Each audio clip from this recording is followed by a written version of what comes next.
శ్రీమాత్రే నమ. జై గురు దత్తాత్రేయ నమ. ఈ వీడియోలో మనం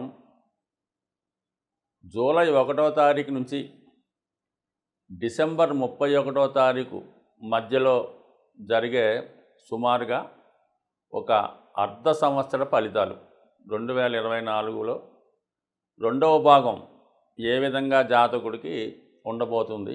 అయితే మనం జనవరి నుంచి జూన్ వరకు జరిగిపోయినటువంటి జాతకాన్ని వాటి యొక్క స్థితిగతుల్ని ఇంకొకసారి రివ్యూ చేసుకొని కనీసం జరిగిపోయినటువంటి పొరపాట్లు అవ్వచ్చు, లాభ నష్టాలు అవ్వచ్చు, ఈ రాబోయే అర్ధ సంవత్సరంలో సరిదిద్దుకునే విధంగా గ్రహాలు ఇస్తున్నటువంటి అవకాశాలు ఏ విధంగా ఉపయోగించుకోవాలి అన్నటువంటి ఉద్దేశంతో ఇది కేవలం ఒక రివ్యూ లాగా, ఒక రివిజన్ లాగా చెప్పడం జరుగుతుంది. రాబోయే జూలై నుంచి డిసెంబర్ మధ్యలో జరగబోయే అర్ధ సంవత్సర ఫలితాలు. మరి మేజర్గా ప్రథమ భాగం మనం చూసుకున్నప్పుడు ఇంచుమించుగా మనకి శని భగవానుడు, అలాగే గురు భగవానుడు మరి డైరెక్ట్ మోషన్లో ఉంటూ జాతకుడికి డైరెక్ట్గా ఫలితాలు ఇవ్వడం జరిగింది. మరి ఈ అర్ధ సంవత్సరంలో మనకి జూన్ 30వ తారీఖు నుంచి సరిగ్గా సెకండ్ హాఫ్ ప్రారంభం అవగానే మనకి శని భగవానుడు మనకి వక్ర గమనంలోకి రావడం జరుగుతుంది. అలాగే మనకి ఈ అక్టోబర్ 9వ తారీఖు నుంచి గురు భగవానుడు వక్ర గమనంలోకి చెందడం జరుగుతుంది. అయితే ఈ వక్ర గమనం చెందడం వల్ల మరి జాతకులకు వచ్చే ఉపయోగం ఏంటి, గ్రహాలకి ఏ విధమైనటువంటి స్వాతంత్రం వస్తుంది అన్న విషయాన్ని గమనిస్తే కుంభరాశి వారికి జూలై 1 నుంచి డిసెంబర్ 31 మధ్యలో జరగబోయే అర్ధ సంవత్సర ఫలితాలు ఈ వీడియోలో మనం తెలుసుకునే ప్రయత్నం చేద్దాం. అంటే ఈ వీడియో యొక్క ముఖ్య ఉద్దేశం ఏంటంటే కుంభరాశి వారికి జరిగిపోయినటువంటి 6 నెలలు జనవరి టు జూన్ ఏ విధంగా జరిగింది, దాన్ని ఏ విధంగా రెక్టిఫై చేసుకొని రాబోయే 6 నెలల్లో ప్లాన్ చేసుకోవాలన్న దాని గురించి ఈ వీడియో మీకు చెప్పడం జరుగుతుంది. ఏదైనా కుంభరాశి వారికి జరిగిపోయిన 6 నెలలు చాలా ఇబ్బందికరంగానే జరిగి ఉంటుంది ఎక్కువ మందికి. ఎందుకంటే జన్మశని ప్రభావం, 2వ స్థానంలో రాహు, చతుర్థంలో గురువు, ఇవన్నీ కూడా జాతకుడిని పెద్దగా అభివృద్ధి ఇవ్వకుండా స్టేబుల్గానే ఉంచడం జరిగింది. అయితే ఈ అర్ధ సంవత్సర ప్రారంభంలోనే అనూహ్యంగా కొన్ని మార్పులు రావడం జరిగింది. అందులో మొదటిది ఏంటంటే రాశి అందే సంచరిస్తున్నటువంటి శని భగవానుడు వక్ర గమనంలోకి రావడం. సో దీనివల్ల ఏమైందంటే మీకు జన్మశని మీద మీకు ఒత్తిడి కొంతవరకు తగ్గుతూ ఉంటుంది. అంటే అదే రాశిలో ఉన్నటువంటి శని భగవానుడు డ్యూటీ చేస్తూ వెనక ఉన్న రాశుల మీద కూడా తన యొక్క ప్రభావాన్ని చూపవలసి ఉంటుంది. అంటే 2 రాశుల మీద అతను ఇన్ఛార్జ్గా రావడం జరుగుతుంటుంది. ఆ కారణం వల్ల ఏంటంటే మరి కొత్తగా ఈ 12వ రాశి మీద కూడా ప్రభావాన్ని చూపుతూ ఉంటాడు. ఈ కారణం వల్ల మీరేంటంటే గతంలో మీరు చేసినటువంటి రాంగ్ ఇన్వెస్ట్మెంట్లు ఏవైనా ఉన్నాయా, అనవసర ఖర్చులు ఏవైనా ఉన్నాయా, ఇవన్నీ కూడా ఒకసారి పునఃపరిశీలించుకొని వాటి నుంచి బయటపడే అవకాశం మీకు శని భగవానుడు ఇవ్వడం జరుగుతుంటుంది. ముఖ్యంగా ఏంటంటే మీరు ఫైనాన్స్ ప్లానింగ్లో అదనపు బాధ్యతలు తగ్గించుకోవడం, అలాగే మీరు అనవసరంగా ఎవరినైనా పెంచి పోషిస్తున్నారో, లేదంటే ఒక సంస్థకి విరాళాలు ఇస్తున్నారో, లేదంటే ఏదన్నా కుటుంబాన్ని పోషిస్తున్నారో, అలాగే మీ ఇంట్లో ఏ పని పాట లేకుండా ఖాళీగా ఉన్నటువంటి మీ దగ్గర బంధువులు, మీ సొంత సంతానం ఉన్నారో చూసుకొని వారికి కూడా ఏదో విధంగా పని చెప్పి వాళ్ళకి కూడా ధన సంపాదించే విధంగా మీరు వాళ్ళని తీర్చిదిద్ది వాళ్ళ మీద కూడా శ్రద్ధ పెట్టాలి.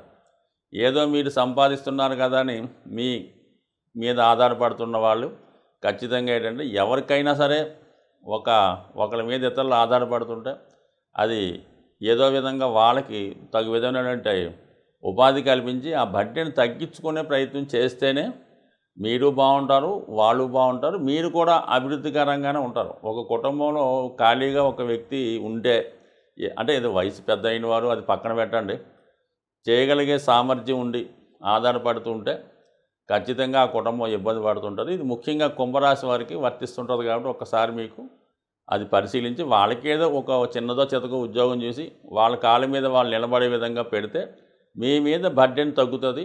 మీరు మీ సొంత విషయాల మీద అభివృద్ధి చేసుకోవడానికి అవకాశం కలుగుతుంది. సో ఈ కారణం వల్ల దృష్టి పెట్టండి. ఖచ్చితంగా ఇది మీకు ఈ అర్ధ సంవత్సరంలో జరిగే అవకాశం ఉంటుంది. అయితే దీనికి కొంతవరకు వాళ్ళ నుంచి వ్యతిరేకత రావచ్చు, మీ కుటుంబ సభ్యులే మిమ్మల్ని వ్యతిరేకించవచ్చు. కాబట్టి ఏదన్నా కొంత స్ట్రిక్ట్గా ఉంటే తప్ప మీరు దీని నుంచి బయటపడలేరు. రోజు రోజు వచ్చే ఆర్థిక సమస్య మీకు పెరుగుతుందే తప్ప తరిగేదైతే కాదు. కొన్ని కఠినమైన నిర్ణయాలు ఈ సమయంలో తీసుకుంటే తర్వాత మీ కుటుంబ సభ్యులు సంతోషిస్తారు, మీరు హ్యాపీగా ఉంటారు. ఇక గురుగ్రహం యొక్క అనుగ్రహం కూడా మీకు ఇంచుమించుగా 4వ స్థానంలో 4, 8, 12 భావాలను యాక్టివేట్ చేయడం జరుగుతుంటుంది. దాంతో 10వ భావాన్ని కూడా చూస్తుంటాడు. అంటే వృత్తిలో పెద్దవారి సహకారం వస్తూ ఉంటుంది, దైవికంగా పెద్దవారి సహాయంతో ముందుకెళ్తుంటారు. ఇది కేవలం ఆధ్యాత్మిక రంగంలో ఉన్న వాళ్ళకి, లేదా ఎండోమెంట్స్ డిపార్ట్మెంటు, దేవాలయాలు, అలాగే ఆధ్యాత్మిక కార్యక్రమాల్లో ఉన్న వాళ్ళకి, ఈ పురోహితులు, జ్యోతిష్కులు ఎవరైతే ఇటువంటి వాటి మీద ఆధారపడి ఉంటారో, దైవాన్ని సంపూర్ణంగా నమ్ముకుని ఉంటారో, ఆశ్రమాలు మొదలు నిర్మించుకొని వాటి అభివృద్ధికి తోడ్పడుతుంటారు, అలాంటి వాళ్ళకి, ఈ దేవాలయాల్లో ఉద్యోగాలు చేస్తున్న వారికి మాత్రం ఇది ఒక ప్రశాంతమైన జీవితాన్ని ఇచ్చే గురు భగవానుడు ఇంచుమించుగా మీకు మంచి చేసినప్పుడు కూడా ఈ అక్టోబర్ 9వ తారీఖు నుంచి గురువు కూడా వక్రించి 3వ భావంలోకి రావడం జరుగుతుంది. ఈ 3వ భావంలోకి రావడం వల్ల ఏమవుతుందంటే ఆటోమేటిక్గా మీకు 3, 7, 11 భావాలు యాక్టివేట్ అవుతాయి. ఇది ఒక విధంగా వివాహం వద్దు తర్వాత చేసుకుందాం అని వాయిదా వేస్తున్న వాళ్ళకి వివాహం మీద మళ్ళీ ఆసక్తి కలిగి మరి ఏదన్నా అక్టోబర్ 9 నుంచి ఫిబ్రవరి మధ్యకాలంలో వివాహ సంబంధించినటువంటి సమస్యలు ఏమైనా ఉంటే పరిష్కారం అవుతాయి. వివాహ ప్రయత్నాలు ఖచ్చితంగా ఫలిస్తాయి. అలాగే ఉద్యోగపరంగా కానీ విదేశ ప్రయత్నాలు కానీ 100% అనుకూలించే అవకాశం ఉంది. మొత్తం మీద ఈ అక్టోబర్ 9 తర్వాత చాలా వరకు ప్రోగ్రెస్ అన్నది ఇంకా ఈ కుంభరాశి వారికి జరిగే అవకాశం ఉన్నది. అలాగే మరి ఈ నెల జూలై 12 నుంచి ఆగస్టు 28 వరకు కూడా మరి కుజుడు కూడా చతుర్థ స్థానంలో సంచరిస్తాడు.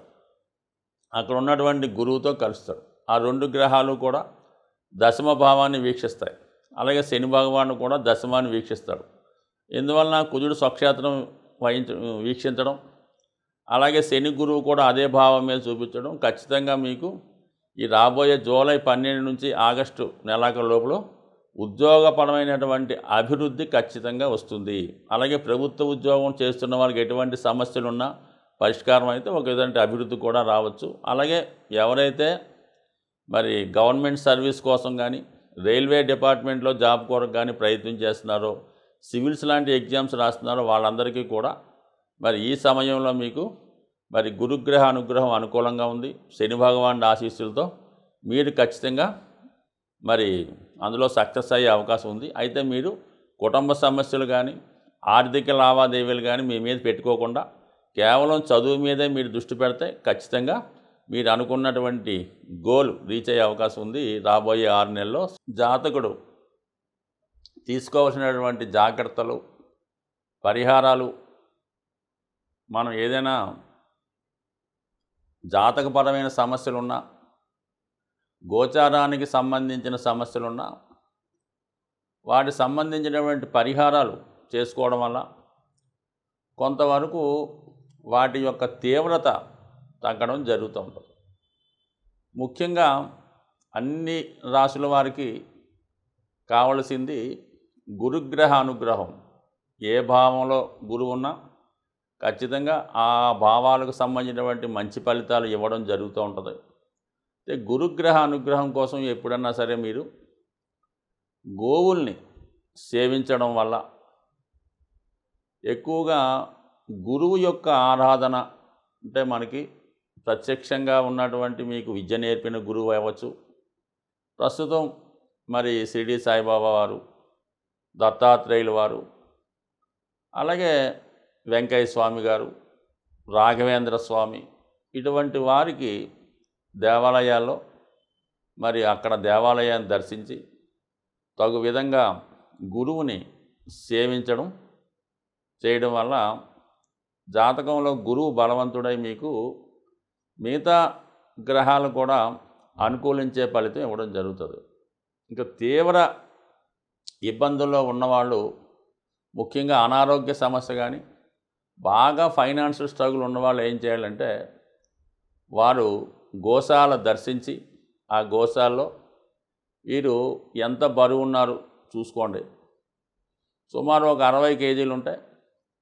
ఒక 6 కేజీలు శనగలు మరి నానబెట్టిన కానీ వాటి ముడి సరుకు కానీ కొని ఆ గోశాలలో మీరు ఇవ్వాలంటే మీరు ఆవుకు ప్రత్యేకంగా పెట్టగలరు. మీ వెయిట్కి 10వ వంతు బరువు ఉన్నది ఇవ్వడం చేయడం వల్ల, లేదంటే ఎక్కువగా మీకు ఆర్థికపరమైన సమస్యలు ఉన్నాయి, ఏ విధంగా కూడా ముందుకు వెళ్ళడం లేదు, ఈ పెళ్లి సంబంధించిన సమస్యలు, స్థిరాస్తి గొడవలు ఇవన్నీ కూడా కామన్గా ఉంటాయి అందరికీ. వాళ్ళు ఏం చేయాలంటే, మీరు ఒక అరటిపళ్ళు గెల ఏదైనా కొద్దిగా మనం ప్రయాణం చేస్తే మరి రోడ్డు దాటిన తర్వాత కొద్ది రిమోట్ ఏరియాకి వెళ్తే ఎక్కువ కోతులు ఉండే ప్రాంతాలు వస్తుంటాయి. ప్రతి ఒక్క ఊళ్ళో కూడా చిన్న చిన్న అడవులు అవి ఉండడం వల్ల కోతులు ఉంటుంటాయి. ఆ కోతులకి రోడ్డు మీద కాకుండా సైడు ఈ అరటిపళ్ళు గెల ఏ పండు ఆ పండు ఎరగొట్టి కోతులకి ఆహారంగా పెట్టడం. ఇంకా ఓపిక ఉన్న వాళ్ళు ఏదన్నా సరే అరటిపళ్ళతో పాటు ఈ మొక్కజొన్నలు అవ్వచ్చు, మామిడి పళ్ళు అవ్వచ్చు, ఏవైనా సరే మరి కోతులకి ఆహారం పెట్టడం వల్ల ఆర్థికపరమైన సమస్యలు ఏ సమస్యని ఇంకా నో డౌట్, ఇంకా మీరు కోతులకు ఆహారం పెడితే మీకు ఎంత క్లిష్టమైన సమస్య అయినా 100% పరిష్కారం అయ్యే అవకాశం ఉంటుంది. ఇక అలాగే శని భగవానుడి యొక్క అనుగ్రహం కావాలి. ఏలినాడు శని, అష్టమ శని, వక్ర శని అనేక రకాలు జరుగుతుంటాయి. ఎప్పుడన్నా సరే మీరు శని భగవాన్ అనుగ్రహం కావాలంటే కేవలం శనికి తైలాభిషేకం, అలాగే శివుడికి రుద్రాభిషేకం కామన్గా చేసుకోవచ్చు. కానీ ఫిజికల్గా కూడా మీరు కష్టపడవలసి ఉంటుంది. మాన్యువల్గా మీరు చేసుకోగలమంటే మీరు మాన్యువల్గా ఆ వర్క్ చేసుకోండి. ముఖ్యంగా ఎవరైతే నిరాశ్రులై ఉంటారో, వృద్ధులై ఉంటారో, రోగగ్రస్తులై ఉంటారో వాళ్ళకి మీకు తోచిన విధంగా సేవ చేయగలిగితే సేవ చేయండి. వాళ్ళు ఏదైనా రోడ్డు దాటడానికి అవసరమైతే సహాయపడండి. లేదంటే వారికి కప్పుకోనక దుప్పటి కానీ, తినడానికి మంచి ఆహారం కానీ, ముఖ్యంగా మెడిసిన్స్ వాళ్ళకి ఒక నెలకి 2 నెలలకు సరిపోయే మందులు ఇవ్వడం కూడా ఖచ్చితంగా మీకు శని భగవానుడు అనుగ్రహించే అవకాశం ఉంటుంది. దాని తర్వాత ముఖ్యంగా రాహు ఎక్కువ ఇబ్బందులు పెడుతుంటాడు. అత్యాశ వల్ల, దుర్మార్గమైన పనులు చేయడం వల్ల జాతకులకి ఎక్కువగా జైలు శిక్షలు, లేదంటే ఈ ఏదన్నా మర్డర్లో చిక్కుకోవడమో, లేదంటే ఎవరన్నా వాళ్ళని హత్య చేయడం ఇలా జరుగుతుంటుంది. అంటే ఏ కార్యక్రమాలు చేస్తుంటాడో వాడు ఆ విధంగానే మరణిస్తూ ఉంటాడు అన్నమాట. సో అటువంటిది వాటికి రాహు కారణం అవుతుంటాడు. కాబట్టి రాహు యొక్క తీవ్రత తగ్గాలంటే కంపల్సరిగా మరి అమ్మవారి యొక్క ఆరాధన చేసుకోవడం, చండీ హోమం లాంటివి చేసుకోవడం మంచిది. కొద్దిగా ఇబ్బందికరంగా ఉన్న రాహు ఇబ్బందుల నుంచి తప్పుకోవాలనుకుంటే బాగా కార్మికులు లాంటి వాళ్ళకి, కొద్దిగా అలవాటు ఉన్న వాళ్ళకి ఒక క్వార్టర్ మందు బాటిలు, ఒక బిర్యానీ ప్యాకెట్టు ఇవ్వడం వల్ల రాహు ప్రీతి చెందే అవకాశం ఉంది. సో ఇది ఒక విధమైనటువంటి తాంత్రిక రెమెడీగాను, లాల్ కితాబ్ రెమెడీగాను పనిచేసే అవకాశం ఉంది. సో ఏదైనా రెమెడీ అనేది ఖచ్చితంగా పనిచేస్తుంది. అది కూడా మన కర్మను బట్టి, ఈవేళ రేపా ఎల్లుండి అన్నది అది మీరు మీ చేసే విధానాన్ని బట్టి, మీ జాతకాన్ని బట్టి కూడా ఉంటుంది. బ్యాంకులో దాచిన ధనం ఏ విధంగా సేఫ్గా ఉంటుందో మనం చేసినటువంటి ప్రతి పరిహారం కూడా అలాగే నిక్షిప్తమై ఉంటుంది. అవసరమైనప్పుడు దాని ఫలితం వచ్చి మీకు దాని యొక్క ఫలితం అందడం జరుగుతుంది. ఏదైనా కర్మ అనుభవించిన తర్వాతే మన యొక్క రెమెడీ యొక్క ఫలితం కూడా అందుతుంది. అయితే పెద్ద సమస్య చిన్న సమస్యతో పోయే అవకాశం ఉంటుంది. స్వస్తి.